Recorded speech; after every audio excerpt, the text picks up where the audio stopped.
Сайн байцгаана уу? Хоол зууч Марлгоо байна. Бидний цуврал сургалтын энэ удаагийн сургалтаар амин дэм эрдэсийн тухай орох болно. Бүгдээрээ амин дэмээс эхэлцгээе. Амин дэм гэдэг нь амьдралын хэвийн үйл ажиллагаанд зайлшгүй шаардлагатай. Бид өөрөө нийлэгддэггүй бага молекулт нэгдлийг бол амин дэм гэдэг. Амин дэмийг дотор нь хоёр ангилдаг: тосон дуустдаг болон усан дуустдаг. Тосон дуустдаг амин дэмэнд А, Д, Е, К амин дэм ордог бол усан дуустдаг амин дэмэнд B-ийн төрлийн амин дэмүүд болон С амин дэм ордог. Шинж чанараар нь харьцуулсан хүснэгтийг харуулж байна. Шинэгдэлтэй үед тосон дуустдаг амин дэмүүд зүсний давс шаарддаг бол усан дуустдаг амин дэмүүд нарийн гидсэнд энгийн байдлаар шинэгдэнэ. Зөөвөрлөлтийн хувьд тосон дуустдаг амин дэмүүд зөөвөрлөгч уурэг шаарддаг. Харин усан дуустдаг амин дэм нь зөөвөрлөгч уурэг шаарддаг байх нь. Нөөцлөлтийн хувьд тосон дуустдаг амин дэмүүд элэг болон өөхөн эдэд нөөцлөгддөг бол усан дуустдаг амин дэмүүд нөөцлөгддөггүй. Харин тосон дуустдаг амин дэмүүд маань 7 хоногт сардаа хэрэглэх шаардлагатай бол усан дуустдаг амин дэмүүд өдөр тутамд хэрэглэх шаардлагатай байдаг. Ингээд тосон дуустдаг амин дэмүүдээс эхлэе. А амин дэм гүйцэтгэх үүрэг нь ДНХ-ийн нийлэгчлэлтэнд оролцдог учраас эсийн өсөлт хөгжилтөнд гол үүрэгтэй. Мөн бидний нүдний бүрхүүл эс маань А амин дэм агуулдаг тул харааны үйл ажиллагаанд оролцдог байх нь. Дархлаа дэмжих, ургийн хөгжлийг дэмжих зэрэг үүргүүдтэй. Харин дутагдлаар нь бол дараах шинж тэмдгүүд илэрдэг. Үүнд нь нойргүйдэх, арь суурайших, үс унах, шөнийн хараа муудах, ядрах, өсөлт удаашрах зэрэг шинжүүд илэрнэ. А амин дэмээр баялаг хүнсэнд луван, чихэрлэг төмөс, манго, чинжүү зэрэг улбар шар өнгийн хүнсүүд байна. Мөн бууцай, өндөг, бяцлаг, загас, элэг зэрэг нь амин дэмээр баялаг гэдэг. Амин дэмтэй хоол хүнс бидний нарийн гидсний ханаар тосны бөмбөлгийн тусламжтай нэвтрээд цааш цусаар дамжин элэг болон өөхөн эдэнд бол нөөцлөгддөг. Харин элэг цус, нойр, булчирхай, мууцсан үйл ажиллагаанд таарах хүмүүс бол А амин дэмийн шимэгдэлт дагаад буурдаг. Яагаад тэгэхээр А амин дэм нь өөрөө тосон дуустдаг амин дэм. Харин элэг цус, нойр, булчирхай үйл ажиллагаа муудахаар өөх тосны шингээлт маань мууддаг байгаа. Зөвлөмж хэмжээний хувьд бол нера бага насны хүүхдүүд маань 400-аас 600 микрограмм хоногт хэрэглэх шаардлагатай бол насан туршид 600 микрограмм, жирэмсний үед хэрэглээний мэтэд 800 микрограмм болтгоо. Дараагийн амин дэм Д амин дэм бас тосон дуустдаг амин дэм. Д амин дэм нь нарны гэрлийн тусламжтайгаар бидний биед нийлэгддэг. Гол үүргүүд нь гэвэл яс шүтний бат бөх байдлыг хадгалах. Энд нь болохоор ясны эрдэсчлэлтийг хангах. Яагаад гэхээр кальцийг шимэгдүүлдэг уурга маань өөрөө Д амин дэмийн нөлөөгөөр идэвхждэг. Иймд бидний ясны сэргэжилтээ сэргийлэх. Мөн булчингийн үйл ажиллагаанд оролцох, тархинд мэдээлэл дамжуулах. Дархлааны эсийг идэвхжүүлдэг учраас Д амин дэмээр бас дархлаа дэмждэг байх нь. Дутагдлаар нь яс сэргэжих, даралт ихсэх, рахитны шинж тэмдэг болох хөлрөөх, дархлаа сулрах зэрэг шинжүүд илэрдэг. Бөөр болон элэг муутай хүмүүс маань болохоор Д амин дэмийг бас шимэгдүүлэх нь бага байдаг. Тиймээс нарнаас Д амин дэм авч ирсэн ч гэсэн бас нэмэлтээр хэрэглэх шаардлагатай байдаг. Мөн өвлийн улиралд бас бид нэр Д амин дэмийн хэрэглээ нэмэгддэг байх нь. Д амин дэмээр баялаг хүнсэнд бол далайн гаралтай хүнсүүд, загас, өндөг, элэг зэргүүд бол Д амин дэмээр баялаг байна. Нера болон хүүхдэд бол 400-аас 600 олон улсын нэг хоногт хэрэглэх шаардлагатай. Харин жирэмсний үед бол 600-аас 800 олон улсын нэг Д амин дэм хэрэглэх шаардлагатай байдаг. Дараагийн тосон дуустдаг амин дэм нь Е амин дэм байна. Е амин дэмийн гол үүрэг нь болохоор антиоксидант буюу бидний биед чөлөөт радикалыг барьж саармжуулах буюу хорт бодисыг саармжуулах. Бид хортой нэгдэлгүйсгийг саатуулдаг гол үүрэгтэй. Мөн мэдрэлийн эс За цус богиноллоо сэргийлэх, тархины үйл ажиллагааг дэмжих, туслаа дэмжих зэрэг гол үүргүүдтэй. Нарийн эзний ханаар бол цус нойр булчиргаан шүүсний тусламжтай бол шимэгддэг. Харин тосыг бол дахин халаагаад байхад бол яамд юм байна устдаг. За дутагдлаар нь бол дархлаа сулрах, хараа муудах, булчин өвдөх, ай санамж муудах, цус багтах, ус унах, арьс хурааших зэрэг шинжүүд илэрдэг. Яамд юмэр баялаг хүнс нь болохоор төрөл бүрийн ургамлын гаралтай тоснууд, гарын цэцгийн үр болон самарнууд юм. Газрын самар, аалманд самар, мөн бууцай, киви, авокадо, манго зэрэг жимс нь бол яамд юмэр баялаг. Зөвлөмж хэмжээ нь бол нирад 2.7 микрограмм, хүүхдэд бол 5-аас 10 микрограмм хоногт хэрэглэнэ. Насан туршид болохоор 7.5-аас 10 микрограммыг хоногт хэрэглэх шаардлагатай байдаг. За сүүлийн тусдаг аминд юм байна. К аминд юм байна. За гүйцэтгэх үүрэг нь цус бүлэгнүүлэх. За мөн яс сэргийлэх. За ясны бүтцийг хэвийн байлгах. Зөвхөн бид нар кальцийг яс сэргийчгээд сэргийлнэ гэдэг бол D аминд юм болон К аминд юм байна бас гол чухал үүрэгтэй байдаг. За энэ аминд юм болохоор гидсний бичил биетний тусламжтай нийлэгддэг. За бэлгэний өвчний үед бол К аминд юм нийлэгдэлт нь багасч байдаг. Дутагдлаар нь гэвэл цус алдах, буйл өрөвсөх, буйланд цус сурах, яс хугарах, сэргийжих, мөн сарын тэмдэг ихээр ирэх зэрэг шинжүүд илэрдэг. К аминд юм ихээр агуулсан хүнсэнд бол ногоон төрлийн ногоонууд байна. Брокколи, бууцай, брюссел байцаа, салаад, навч, шанцай зэрэг ногоонууд болон за ургамлын гаралтай тоснууд оливын тос, рапсын тос, лойл зэрэг хүнсэнд бол К аминд юм баялаг багны. Зөвлөмж хэмжээний хувьд бол нирад бол 5-аас 10 микрограмм, за хүүхдэд 15-аас 35 микрограмм, насан туршид бол хоногт 55-аас 65 микрограммыг хэрэглэх шаардлагатай байна. За дараагийн аминд юм бол усан тусдаг аминд юмуд эхэлж байна. За усан тусдаг аминд юм B1 аминд юм буюу тиам юм байна. Гүйцэтгэх үүрэг нь бол шинж бодисыг энерги болон хувиргах. За мөн тархинаас мэдээлэл дамжуулах, тархины үйл ажиллагааг хэвийн байлгах. За мөн нүүрс усны солилцоонд оролцох. За хоол боловсруулах, эрхтний үйл ажиллагаанд нөлөөлөх, хотоодны шүүс ялгарлтыг дэмжих, гөрөлцөх хөдөлгөөнийг сайжруулах зэрэг үүрэгтэй. За харин дутагдлын шинж тэмдэг нь бол мартамгай болох, зүрхний хэм алдагдах, стресс, бухимдал төрөх зэрэг шинжүүд илэрдэг. Энэ аминд юм нь бол нөөцлөгдөхгүй, биед нийлэгчгүй, зөвхөн хоол хүнсээр авна. За зүрхний хэм яаж алдагддаг гэхээр бас B1 аминд юм болохоор спирт буюу этанолыг хоргоожуулахад оролцдог юм байна. За их спирт буюу арх усны дараа B1 маань этанолыг хоргоожуулахад хүрэлцэхгүй учраас зүрх маань дэлсээд байдаг. Тэгэхээр арх их уухайд бол B1 аминд юмын тутал үүсдэг. За мөн бери өвчин бас дутагдлаар илэрдэг.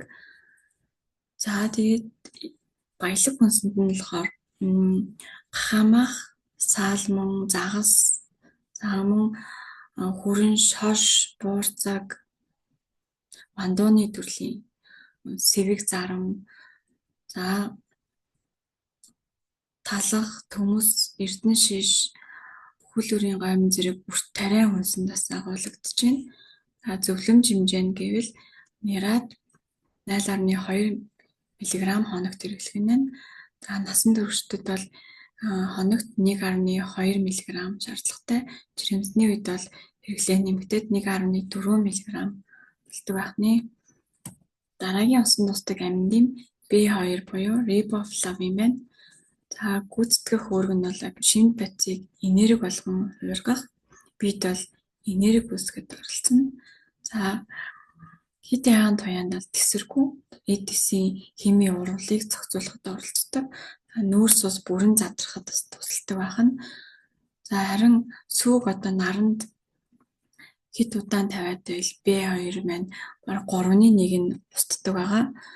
За гидсний ашигтай бактериуд минь энэ амин димийг нийлэгжүүлэх боломжтой. Дутагдлаар нь бол ам хэлний өрөвсөл, хоолой өвдөх, арсан дээр тууралт гарах зэрэг шинжүүд илэрнэ. За баялаг хүнсэнд нь болохоор тараг, сүү, бяцлаг зэрэг сүүн бүтээгдэхүүн, мөн махан бүтээгдэхүүн, хүрээ мах, дахианы мах, гахай мах, хонь, илэг зэрэг өндөг бас B2 амин димээр баялаг. За зөвлөмж хэмжээ нь нэрэ бага насны хүүхдэд хоногт 0.3-аас 0.5 мг шаардлагатай насан туршидад 1.1-ээс 1.3 мг шаарддаг нэ. Дараагийн усан тусдаг амин димэнд B6 амин дим орж байна. За B6 амин дим нь шинэ бодисыг энерги болон хувиргах, мөн цусны улаан эсийг бүртгүүлэхэд оролцдог. Цус төвлжүүлэхэд гол үүрэгтэй. B амин дим B6 багтаад байвал цус багтана. За мөн ДНХ-гийн материал бүртгүүлэх, ургийн хөгжлийг дэмжих, тархины үйл ажиллагааг дэмжих, цусан дах амин хүчлийг баланслах зэрэг гол үүргүүдтэй. Энэ амин дим маань өндөр температурт тесэргүй. Тиймээс хит болгох, буцалгах өндөр температурт хоол хүнсийг болгоход бол энэ амин дим маань алдагдана гэсэн. За дутагдлаар нь болохоор арсны өрөвсөл, цус багтах, нойргуудах, сэтгэл готрол зэрэг шинжүүд илэрдэг. За B6 амин димээр баялаг хүнсэнд бол гахаа мах, лаадсан, загас болон самрууд байна. За мөн вандуй, буурцаг, шорс зэрэг хүнсүүд бас баялаг байна. За үр тариан бүтээгдэхүүнээс болохоор овёс, улаан буутай баялаг бол хүнсний ногооноос бол бууцай, навчит ногоо, байцаа зэрэг нь бол энэ амин димээр баялаг байна. B9 буюу фолийн хүчил амин дим байна. За энэ болохоор жирэмсний эхний 3 сард маш чухал үүрэгтэй, ургийн гажгаас сэргийлж идэг. За мөн эсийн хуваагдлыг дэмжих, цусны улаан эсийг бүртгүүлэх, за ДНХ-гийн бүтцийн нэгжид оролцох, тархины үйл ажиллагааг дэмжих, за цусан дах амин хүчлийг баланслах зэрэг гол үүргүүдтэй. B9 болон B12 амин дим дутаад байвал цус багтдаг. Дутагдлын шинж тэмдгээр мөн бас ургийн гажиг, нойргуудал, ой санамж, муудах, сэтгэл түгших, хайрс цанхих зэрэг шинжүүд бол илэрдэг. За B9 фолийн хүчлээр баялаг хүнсэнд бол ногоон төрлийн ногоонууд байна. Байцаа, бууцай, навчит ногоо, брокколи, за шош, вандуй, хүрэн шошрууд, мөн самар болон дахианы илэг маань бол фолийн хүчлээр баялаг байна. За хүүхдэд бол 150-аас 400 микрограмм шаардлагатай бол насан туршид. Жирэмсний үед бол арай өнгийн хэрэглээ нэмэгддэг байгаа. 600-аас 800 микрограмм хэрэглэх шаардлагатай байдаг. За сүүлийн амин дим B12 амин дим байна. За энэ нь болохоор илгэнд бараг 3 жил хүртэл нөөцлөгддөг гэдэг. За гол үүргүүд нь гэвэл тархины үйл ажиллагааг дэмжих, цусны улаан эсийг бүрдүүлэх, ДНХ-гийн нийлэгчлэлтэнд оролцох, цусан дах амин хүчлийн баланслах. За энэ нь болохоор мэдрэлийн эсийн бас нэг бүрхүүл үүсгэхэд оролцдог. За энэ амин дим нь болохоор хотоодны шүүсний тусламжтай илүү сайн шимэгдэлт нэмэгддэг бол хотоодод тайруулсан хүмүүс маань B12-ын туталд орох эрсдэл өндөртэй байдаг. Гэрлийн нөлөөнд бол урт нь задардаг. Харин өндөр температурт бол тэсвэртэй байдаг байна. Гол нь зөвхөн амьтны гаралтай хүнсэнд дагуулдаг. Тиймээс цагаан хоолтой хүмүүс маань B12 дутагдах эрсдэлтэй гэсэн. За настай хүмүүсийн хотоодны хүчил буурдаг тул шимэгдэлтнээс дагаад буураад идэг. За дутагдлаар цус багтах, мэдрэлийн гаралтай эмгүүд, зүрх судасны эмгүүд илэрнэ. За B12-оор баялаг хүнс нь болохоор амьтны гаралтай хүнсүүд болох махан бүтээгдэхүүнүүд байна. За загас болон сүүсүүн бүтээгдэхүүнүүд байна. Сүү, тараг, бяцлаг, өндөг зэрэг нь бол B12-оор баялаг байх нэ. С амин дэм бас байна. С амин дэмий гол энэ маш чухал амин дэмэд ордог. Бид нэр ковидос хойш хэрэглээг нь ойлгосон, үүргийг ойлгочод байгаа. Дархлаа дэмжих гол үүрэгтэй энэ биеийн бас өөхийг шатаах, антиоксидант үүрэгтэй энэ коллаген нийлэгчлэлтийг дэмжих. За антиоксидант гэхээр түрүүн бас гарч исэн дээ. Нөгөө Е амин дэмдэр гарсан хорт бодисыг саармагжуулах, за хоруу чанарт нэгдэл өсөлтийг саатуулах зэрэг илүүтэй. Хортой нөхцөлд ажилладаг хүмүүс маань С амин дэмээр баялаг хүнс хэрэглэх, хоолны цэсэнд нь С амин дэмээр баялаг хүнсүүд оруулах бас сайн байдаг. За С амин дэм нь бас нэг гол үүрэг нь төмрийн шимэгдэлтийг дэмждэг. За яг юм цусны маань цагаан ясны найрлаганд С амин дэм байдаг болохоор бидний тархлааг сайн дэмжиж өгдөг. Дутагдлаар нь харин толгой өвдөх, за арь суураших, үс салаалах, шүд сулрах, бойл өрөвсөх, амархан хөх, нэц болох, ятрах зэрэг шинжүүд илэрнэ. С амин дэмээр баялаг хүнс нь болохоор жүрж, гүзээлзгэн, киви, хам баргацай, бөөрөлцгөн төрөл бүрийн жимс болон хүнсний ногоонд ихээр агуулгаддаг. За зөвлөмж хэмжээ нь болохоор насан туршид хоногт 45 мг хэрэглэх шаардлагатай байна. За дараагийнх нь эрдэсийн тухай. Эрдэс нь макро болон микро гэсэн хоёр ангилагддаг. За эхлээд кальциас эхлэе. Кальцийн нөгөө бие дагуулгадах нийт эрдэсүүдийн 40%-ийг бүрдүүлдэг. Иймээс бол маш өндөр чухал гол үүрэгтэй гэсэн. Нийт кальцийн маань бол 99% нь бол яс шүдний бүтцэд оролцдог буюу бат бөх байдлыг хадгалах, ясын эрчгээ сэргийлэх. За тархинд мөн мэдээлэл дамжуулах, булчингийн үйл ажиллагаанд оролцох, цусны эргэлтийг хэвэн байлгах, даавар ялгаруулахад гол үүрэгтэй. За энэ кальц маань нарийн гидсэнд шимэгдэхэд бол Д амин дэмийн үүрэг гол үүрэгтэй. За цусан дах кальцууд бол тогтмол байгаад идэг. Бид нэр шинжилгээгээр кальцаа шинжилүүлээ, дутагдалд орсон уу гэж шинжилгээ өгвөл цусан дах кальц бол байнга хэвэн байждаг. Тиймээс бүр ясны кальцаа шинжилүүлэх хэрэгтэй болдог. Яагаад хэвэн байдаг вэ гэвэл цусанд маань кальц багтаад ирэхээр Д амин дэм болон бамбаа дааврын нийлнүүгээр бол яснаас кальцийг татж идэг. Ийм цусан дах кальцийн хэмжээ бол байнга тогтмол хэвэн байдаг. За мөн дутагдлын шинжээр нь болохоор стресс, ядаргаа, яс эргэж, үс хумс, арьс хэвэргших, шүд цаарах зэрэг шинжүүд илэрдэг. Харин өндөр настай хүмүүс, жирэмсэн хүмүүс, бөөрийн өвчтэй хүмүүс, эсвэл бамбай дааврын дутагдaltaй хүмүүс эдгээр нь бол кальцийн бол дутагдалд ороод идэг.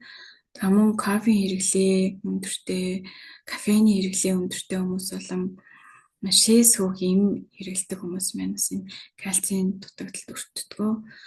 За кальцаар баялаг хүнс нь бол сүүсүүн бүтээгдэхүүн, тараг, сүү, бяцлаг, за мөн шорш, буурцаг, за самрын төрлийн хүнснүүд, хүнсний ногооноос бол брокколи кальцаар баялаг байх нь. За насан туршид маань хоногт 1000 мг кальц бол хэрэглэх шаардлагатай байх нь. Жирэмсний үед бид нар ургийн хөгжлийг дэмждэг учраас кальцийн хэрэглээ нэмэгддэг. За дараагийн хүнс нь бол эрдэс нь төмөр байх нь. За төмөр амьтны гаралтай хүнсэнд бол илүү сайн шимэгддэг. За төмрийн үүрэг нь болохоор өсвөл төгслийг дэмжих, цус бүрэлдүүлэх, энерги хадгалах, булчингийн үйл ажиллагааг дэмжих зэрэг үүргүүдтэй. Харин хотоодны шүүс багасаад байвал бас төмрийн шимэгдэлт маань дагаад багасдаг. За мөн С цай амин дэм маань болохоор төмрийн шимэгдэлтийг нэмэгдүүлдэг гэж хэлсэн. Энд маань за дутагдлын шинж нь болохоор зүрх дэлсэх, толгой өвдөх, хоолны дуршил буурах, царай цонхих, гар хөл хөрөх, толгой арих зэрэг шинжүүд илэрнэ. За мөн төмөр нь болохоор ясны нөө чүмгнөөс цусны улаан эс чөлөөлөгдөх процессыг бол өдөөж өгдөг. За төмрөөр баялаг хүнс нь бол махан бүтээгдэхүүн байна. Үүнд нь ялангуяа элэг, одоо шош буурцаг, вандуу зэргүүд нь бол төмрөөр баялаг, мөн самар, хулууны үүр зэрэг нь бас баялаг. Сэвэг зарам, бууцай зэрэг нь бол төмрөөр баялаг хүнсэнд ордог. Насан туршидын хоног тэрглэх хэмжээ нь 11-аас 24 мг байдаг бол жирэмсний үед бол 24-аас 33 мг болтол эрхлээ нэмэгддэг байна.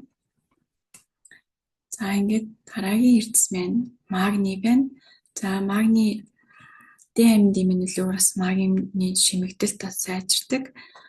За тэгээд ДНХ нийлэгжих, энерги солилцох, булчингийн үйл ажиллагаа, тархинд мэдээлэл дамжуулах, маргааг яс бүрэлдүүлэхэд хүртэл нөлөөтэй байдаг.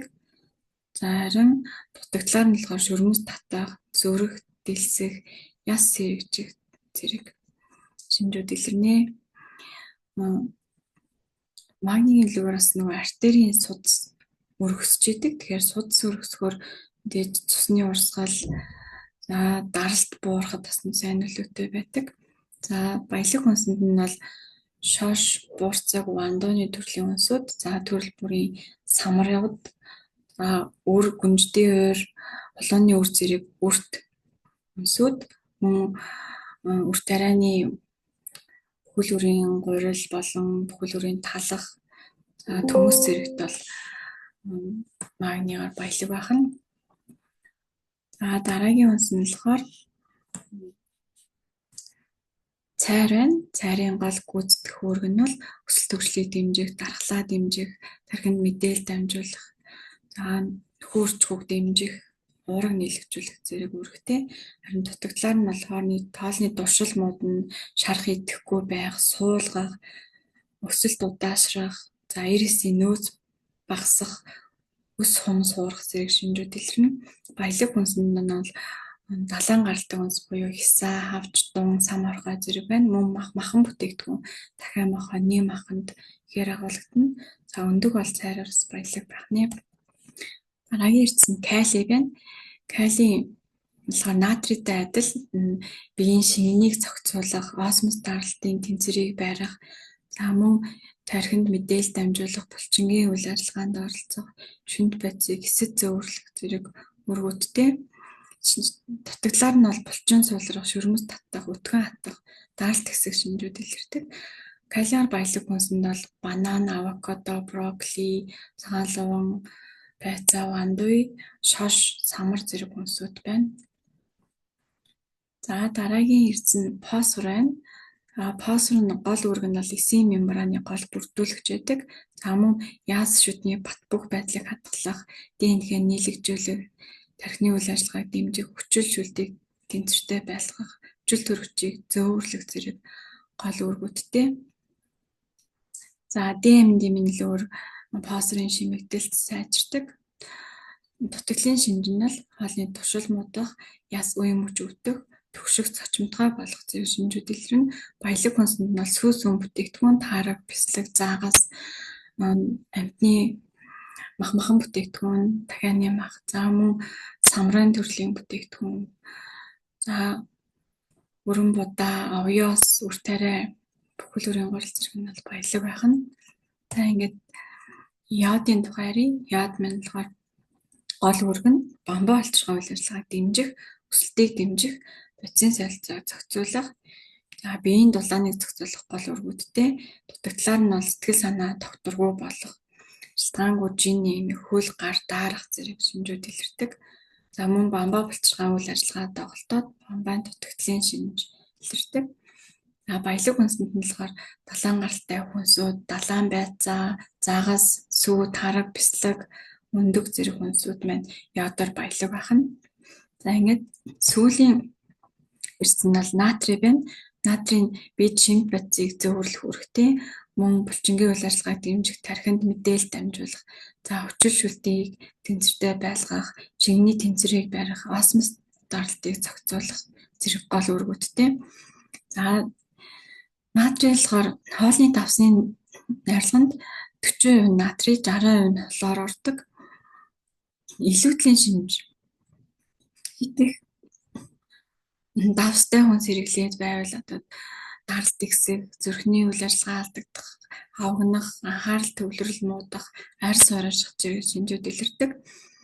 За натрий хит агуулсан хүнсэнд нь болохоор хит боловсруулсан бүтээгдэхүүн, лаадсан хүнс, дарсалсан хүнс, амтлагч цуунууд ордог. За давсны хэрэглээг бууруулахад бол лаадсан, дарсан, утсан хүнсээс солиолох татгалзаад хоолой амтлахтаа бол сармис, чинжүү, сонгон, яншүү зэрэг усны ногоог ашиглана. Мөн хэд амтлагч хэрэглэхээс татгалзана. Мөн шошгон дээр хүнсний бүтээгдэхүүний шошгыг зөв уншиж сурах, тодорхой агуулмж нь натрийн хэмжээг харж байж худалдаа авалтыг шаардлагатай байдаг. За ингээд анхаарал хандуулсанд баярлалаа. Өнөөдрийн хичээл маань үгээр өндөрлж байна. Баяртай дараагийн хичээлээр уулзцгаая.